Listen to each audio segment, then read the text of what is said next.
You're with 3CR Community Radio Melbourne, 8:55 on the AM band or on digital as 3CR Digital in Melbourne. Anywhere else in the world on 3cr.org.au. Time is 4 o'clock.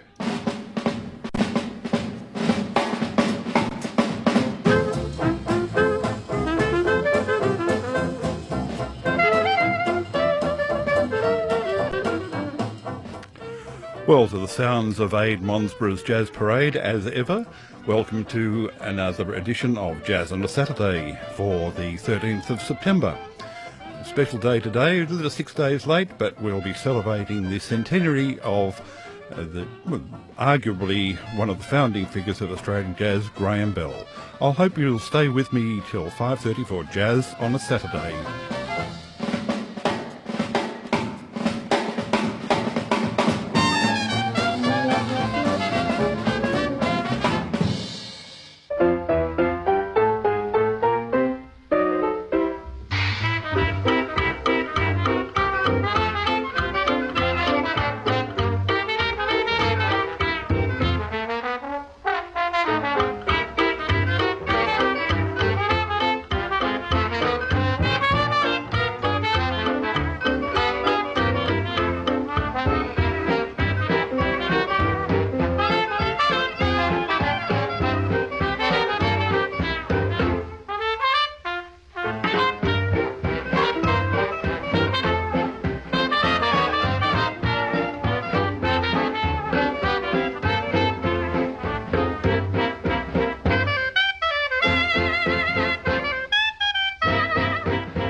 Graham Bell and his band recorded in Sydney in April 1947, and The Lizard, which was also the first composition recorded by Graham Bell of his own writing. Perhaps one should have played the memorable track South, which was the hit that sold over 50,000 copies by today's standard, gold or possibly platinum. But those sessions brought Australian jazz to the forefront of the public's mind in that year.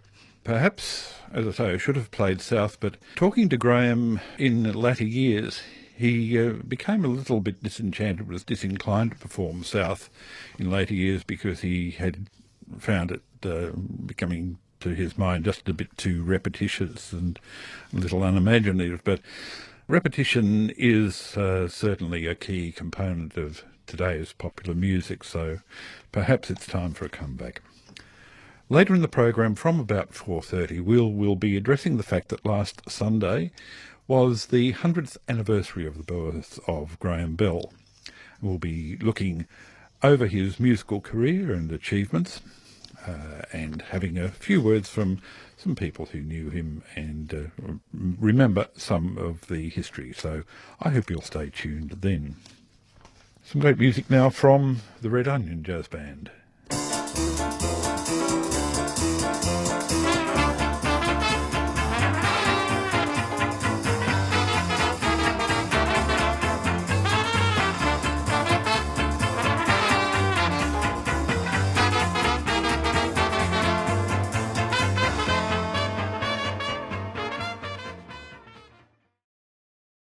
Well, you're tuned to 3CR Community Radio Melbourne. The program is Jazz on the Saturday, brought to you at this time each week by the Victorian Jazz Club.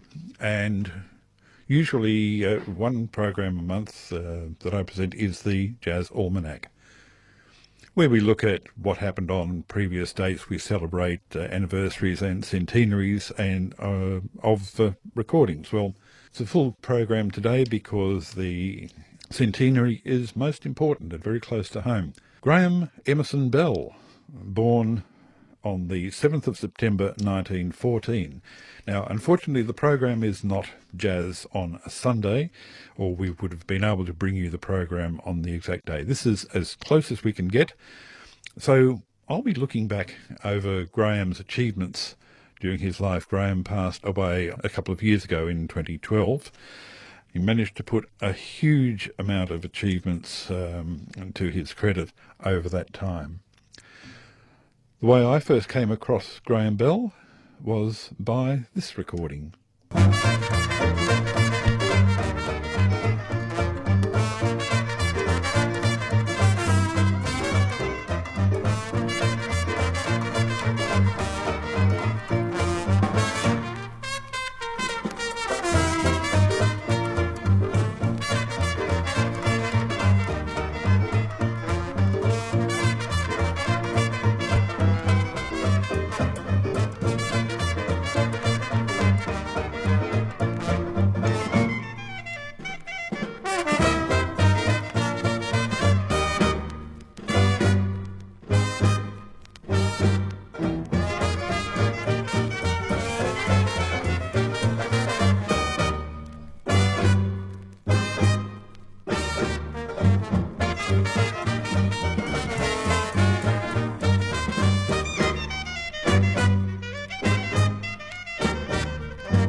original Pix recording, over 50 years old now, which I first bought when it came out, and it got some fairly heavy use one way or another. One of a set of 4 produced by the magazine Pix, and this one was Jazz Classics Volume 2, Graham Bell and his original jazz band, comprising Roger Bell on trumpet, Pixie Roberts on clarinet, Aid Monsborough on valve trombone and various other things. Graham, of course, as piano and leader, Jack Varney on guitar and banjo, Lou Silbereisen on bass, and Charlie Blott on drums. And it was, of course, Fidgety Feet. Recorded in Sydney in 1962. At the re-emergence of the jazz revival and Graham's start of the All-Stars period. In providing a quick summary of Graham's achievements, I can do no better than the conclusion of the entry in the Oxford Companion to Australian Jazz by Bruce Johnson, and Graham Bell's entry is the longest of any person's entry in there. Bell is the most influential jazz musician Australia has produced in terms of participating in enterprises which have altered the history of music. His involvement in the foundation of the Uptown Club, the Australian Jazz Convention, Swaggy Records, his national and international tour, his early alliances with other artistically and political radical groups, his high visibility during 3 successive boom periods for jazz, any one of these would make him significant. The total makes him a giant in the history of Australian jazz. Well, we heard there the recreation of the original jazz band in 1962 for that recording date, and of course there was a further series of revivals of the original band, not the least of which was the assembly for the 50th Australian Jazz Convention in 1995. This is his reunion band from 2004 and features Bob Henderson on trumpet, Jack Wyatt on clarinet, Paul Furness on sax, Graham Bell on piano, David Blenkhorn on banjo, Dieter Vogt on bass, and Laurie Thompson on washboard. And this was a composition of a friend of his who lived up on the New South Wales Central Coast, who also played washboard in a small group. And he wrote it under urging for the group to play. It seems to have become a standard. This is Bev's Washboard Stomp in B sharp.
Bev's washboard stomp in B sharp. For the musically inclined, I'll know that actually represents the key of C, but perhaps B sharp sounds more exotic and maybe there's a pun in there as well. Graham's composition, recorded by his reunion band in 2004. Well, Graham was born in the inner Melbourne suburb of Richmond, which is probably rather different today to what it was then. He can remember, at a very tender age, seeing his father hang out the flags to mark the end of the war in 1918 at 1 year old, about 4 years old. He was the first of two sons of John Bell, who was a comedian who worked in light theatre and musical. His wife was Elva Rogers, who was a contralto who toured Australia as a support singer for Nellie Melba. Now, it's also recorded that his father was a bit of a health fanatic. As a result, Graham and Roger had to get out and exercise in the backyard in their pyjamas every morning, which is, at least for Graham, seemed to be the reason for his good health and long life. They both showed interest in music, both he and younger brother Roger. Early interest in music, with a family like that, who could blame them? So he had regular piano lessons for many years. He became quite accomplished, and he was grateful for that in the future, because he could work outside jazz when that wasn't paying its way. He taught, he played accompaniment for singers, and wrote arrangements for other musicians. Throughout his life, he made more than 1,500 recordings. They went to school at Scotch College, where Graham showed an interest and ability in art and sport. Roger, of course, fell in later with a group of more musically minded young men, including Ade Monsborough, and was this group who eventually encouraged Graham to play jazz because they needed a pianist. He left school at 16 and went to work in an insurance company. But this gave him time to continue studies in art in the evening as well as play. He in fact wanted to be an artist, but he soon realised the music would be an earlier life. Well, this was now approaching the time of the war in the early 40s.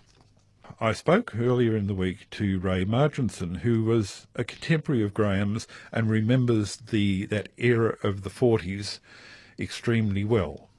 I have a very close friend, Ray Bradley, who was my closest friend right through all this period and later. And by the time we got to the university in 1942, we were beginning to realise that there were people playing improvised jazz. We didn't call it improvised jazz, of course.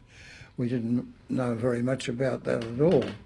But we'd picked up some records in junk shops, and we knew roughly what we were wanting to hear. But sometime in late 1942, Brad and I heard Don Roberts and Graham playing in a coffee lounge in Swanston Street, almost by accident, which was a very strange coincidence because Graham and Roger heard Don Roberts in the same way when they walked past Saul's Coffee Lounge in High Street Q one night, walking home from playing interminable waltzes in their primitive little band they had. So that it was an absolute revelation to us. For the first time we heard a live clarinetist playing the sort of music that we were interested in. By Easter 1943, Ray and I were so obsessed with the band, in fact we were sort of original groupies, that we went with them to Lorne when they had a job over Easter. They went to play at the Pacific Hotel at Lorne, which at that time was owned by Todd, the Melbourne footballer. Anyway, it was at that point where Graham moved on to Queensland. So he was away when Max Comissi arrived in Melbourne with the Artie Shaw band, of course. Anyway, it was an extraordinary experience because both for us and for Roger, because Roger for the first time heard in the flesh a Chicago trumpeter playing full blast, and it was just fantastic.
Graham Bell and his Jazz Gang, recorded in July 1942, and Leonard's Shuffle, a tune named after a successful regular gig that they'd obtained the year before at Leonard's Cabaret down at the St Kilda Baths.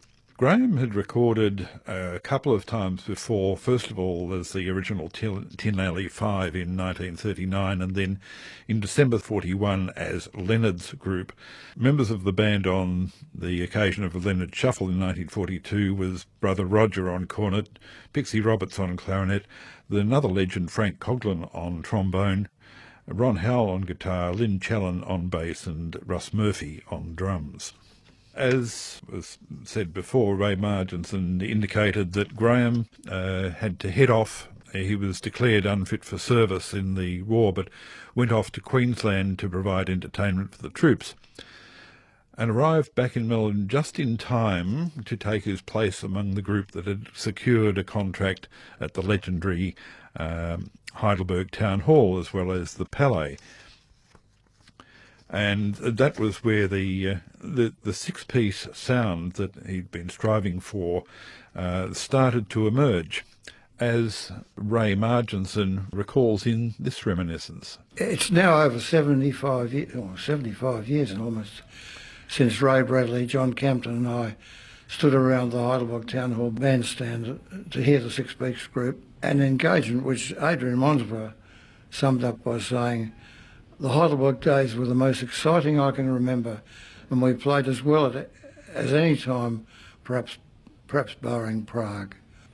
I count it as a great privilege to have been there, and grateful that on VJazz 007 008 we have preserved the recording of Chicago. No one knows where it came from, and it's in the possession of the National Film and Sound Archive.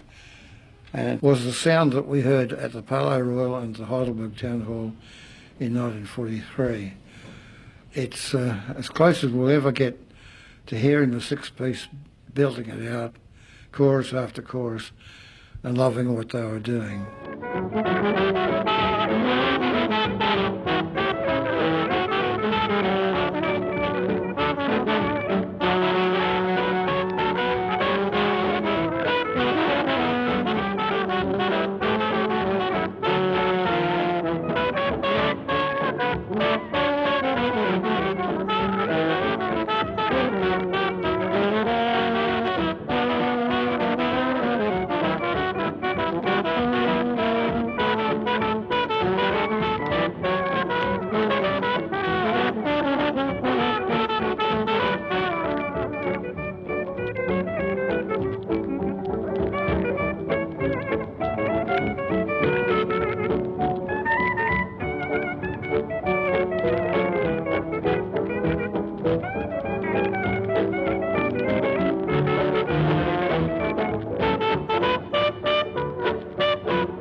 Chicago, origin of the recording uncertain. We know the front line is Roger, Aid and Pixie Roberts with Graham Bell on piano, but the rhythm section not unknown, nor the venue, though it's got a bit of an open acoustic to it, which suggests it might have been at the Heidelberg Town Hall, possibly a broadcast. We're not too sure. Around about 1943. The war tended to interrupt a lot of the activities, and for instance, Aid Monsborough having to work in Sydney. But after the war, the group started to reform in its old shape. Graham, with his interest in radical art and politics, had been able to get bookings meanwhile to play at the Contemporary Art Society's annual exhibitions, and also a permanent booking with the Eureka Youth League's Hot Jazz Society at their home in Queensbury Street, North Melbourne at Eureka Hall. And it was at about that time that Graham recorded with the group, which included Roger Bell, Aid on trumpet as well, Peter Law on trombone, Don Pixie Roberts on clarinet, Graham on piano, Norm Baker joining on banjo, Jim Buchan on bass and Russ Murphy on drums. And this was the song that was to become the band's signature tune.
at a Georgia camp meeting, the Bell Band's signature tune for many decades.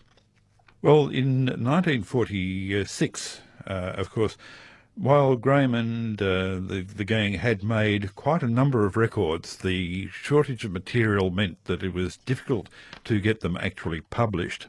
Not only that, but the major organisation in Australia was headquartered in Sydney, and in those days with very little or very poor communication musically between the various capitals, Sydney really knew nothing about what was going on in Melbourne, even though George Avakian had made a recommendation after hearing some of the Bell material that the group should be recorded.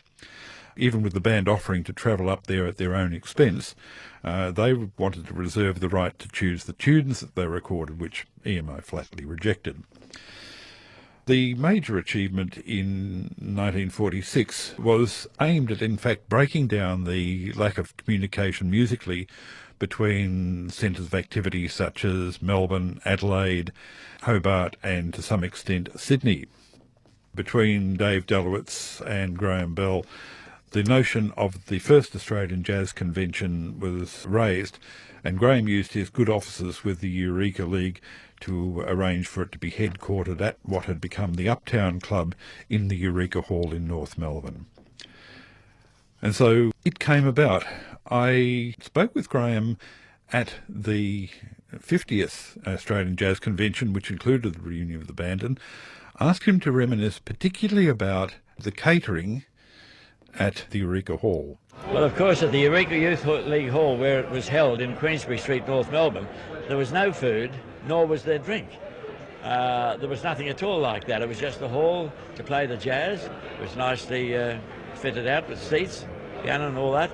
And you must remember that in those days, in Melbourne, it was illegal to drink within 100 yards of anyone dancing. So even if we'd had it there, it would have been illegal. But where we went was to the adjacent pubs in North Melbourne to have something. Mind you, in those days, 1946 I'm talking about, even the counter lunch was a thing that I don't think had really been invented. But there were little restaurants and places like that. So that's how it was. This law, you could either drink or you could dance, but you couldn't do both? That is correct. And if any booze was brought into the hall during that convention, it would have been illegal. And quite frankly, if my memory serves me right, we didn't. We didn't have any drink inside the hall at all. Cups of tea, perhaps, and sandwiches? Cups of tea, yes. Sometimes spiked with a surreptitious bit of whiskey from a flask, perhaps. That's about all. So the whole scene was different then. It wasn't just the convention. That was the conservative scene in Melbourne then. Now, 1, 2, I'll have more like it.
recorded, we believe, by Alice Blaine.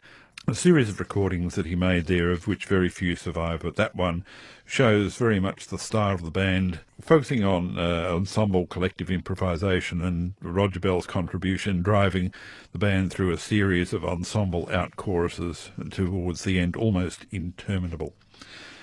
The recordings featured up-to-date historical recordings have come from a set of CDs, 2 CDs issued by the Australian Jazz Museum, formerly the Victorian Jazz Archive.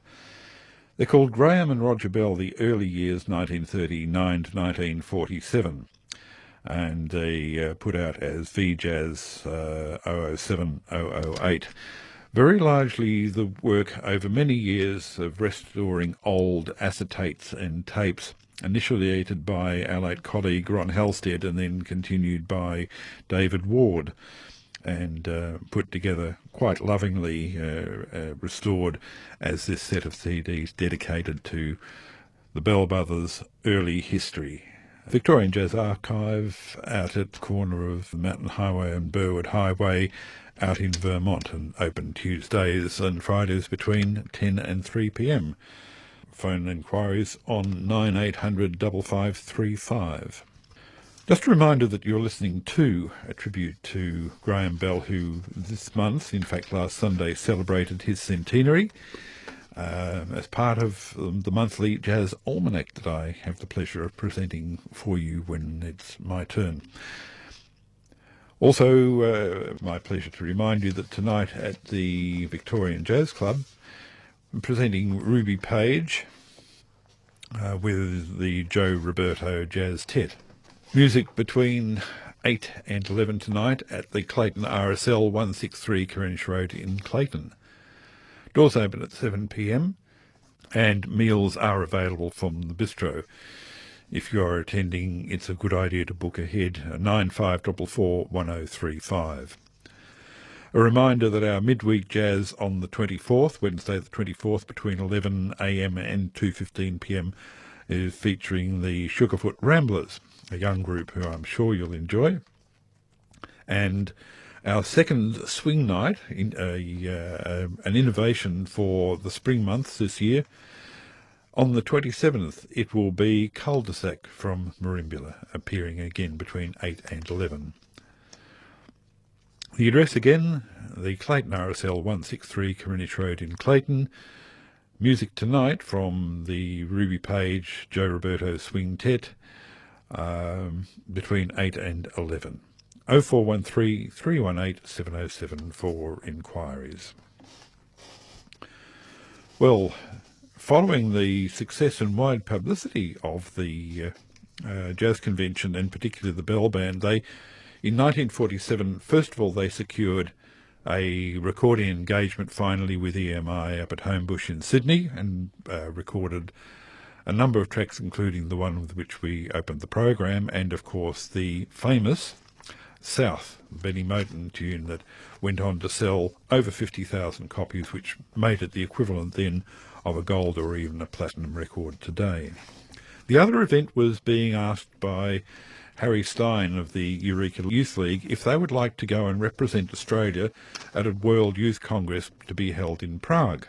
Much excitement about the band, but Graham particularly rose to the challenge. Graham brought his organisational skills to bear with the other members of the band to make it happen, and they left for the tour, which they stayed something like 4 months in Czechoslovakia. During that time they had a recording engagement at the Superfront Studios, where they recorded a number of jazz standards as well as a couple of original compositions. Graham's Czechoslovak Journey, and this one called Walking Wenceslas Square.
Roger Bell's composition, Walking Wenceslas Square, recorded during their visit to Czechoslovakia in 1947 for the Supraphon label.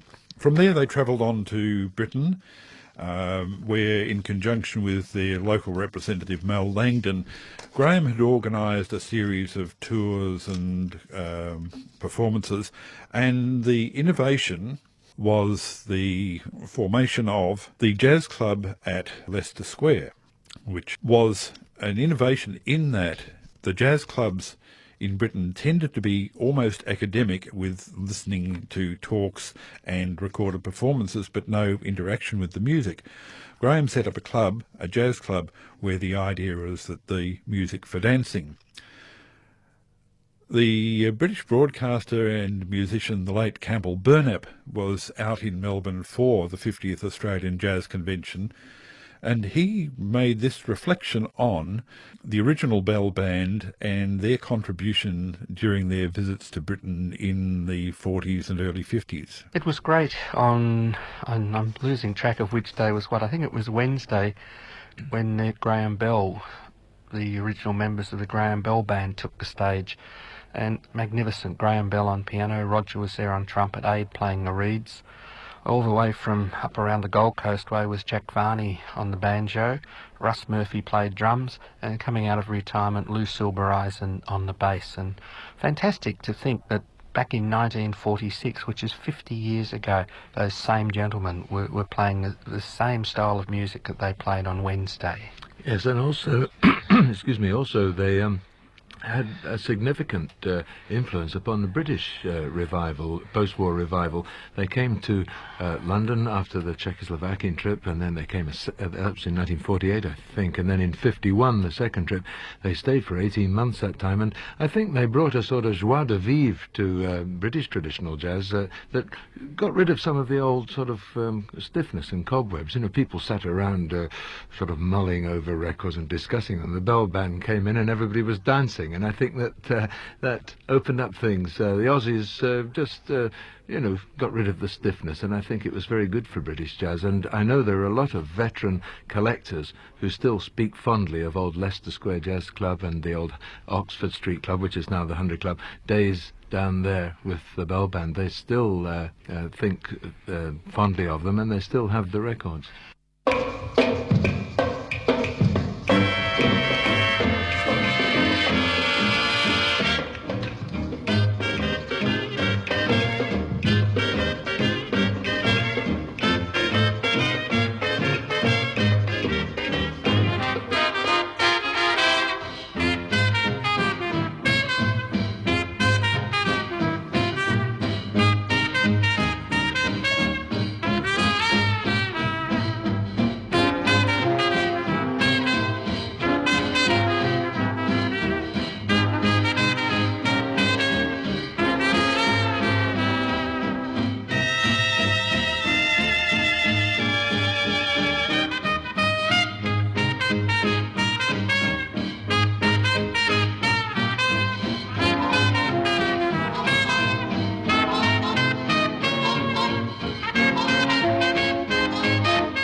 The Bell Lyttelton 12 recorded in London in December 1951, and Apples Be Ripe, a composition by Graham and I think his arrangement as well, which featuring the combined members of the Graham Bell and Humphrey Lyttelton bands, and that association between the Bells and Humphrey Lyttelton endured for many decades. Well, it's very hard to do a full tribute to Graham Bell and his many musical styles in the course of a program like this. He returned to Australia and toured for a couple of years, receiving adulation that are normally reserved for the pop stars of the current generation. Eventually, the touring life proved a bit hard. The band broke up. He worked in various areas and appeared in bars and played residencies of not of a jazz nature. The jazz revival of the 60s gave him an opportunity, and he formed the first of his all-star bands, which was to become an enduring success over the coming decades. Here's a performance of the band that he formed with his all-stars at a long-term residency in Sydney, the Chevron Hotel, was recorded in May 64 with Bob Bernard, Ken Heron, Graham Spedding, Pat Patton on banjo, Jim Waldersey on tuba and Laurie Thompson on drums.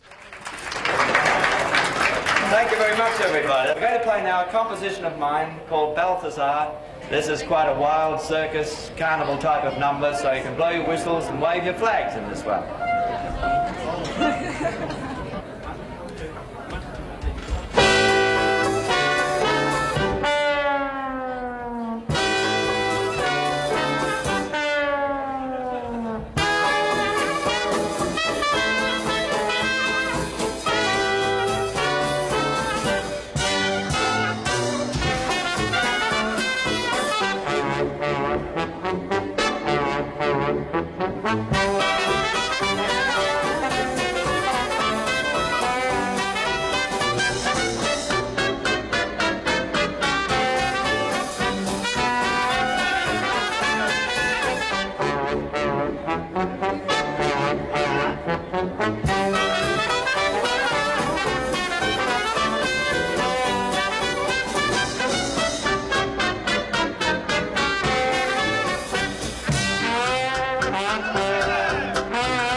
Graham Bell All-Stars doing what they did best, entertaining the crowd and making them happy. Well, there's so much more to Graham, including his overseas tours, the scholarship to study jazz in America, his visits to China, many, many other things that added to the output of his life that makes him the candidate for a giant in the history of Australian jazz. He was recognised with an award of being made a member of the Order of the British Empire, an officer of the Order of Australia. He was inducted to the ARIA Hall of Fame, and he received the James Cassius Williamson Award. It is only fitting that the Jazz Awards, National Jazz Awards, were named the Bells in honour of Graham Bell, and he was there at their inauguration. There we have but a brief sample of the life of Graham Emerson Bell. His name is actually spelled Graeme, and it's correctly pronounced as a single syllable, Graham. Emerson, his father was a great admirer of the poet Ralph Waldo Emerson, and that's why both Graham and Roger have Emerson as their second name. Graham died in Sydney on the 13th of June 2012. And no better way, I think, to conclude the program than Graham giving a solo rendition of a tune that he composed relatively late in life and used to perform quite regularly.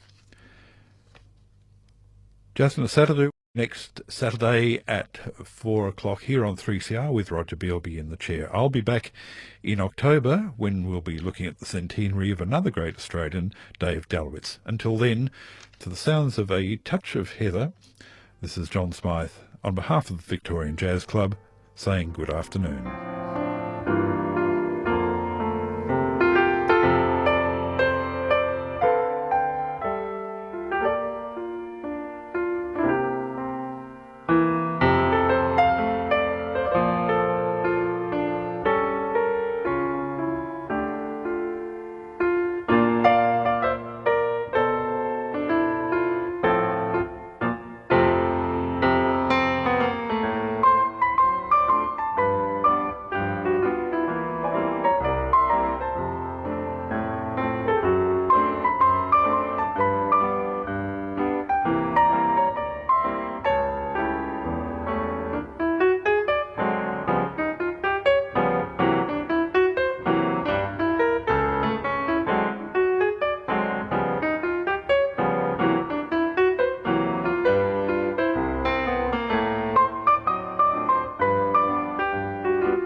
This is indeed 3CR Community Radio Melbourne, 8:55 on the AM band and 3CR Digital on digital radio.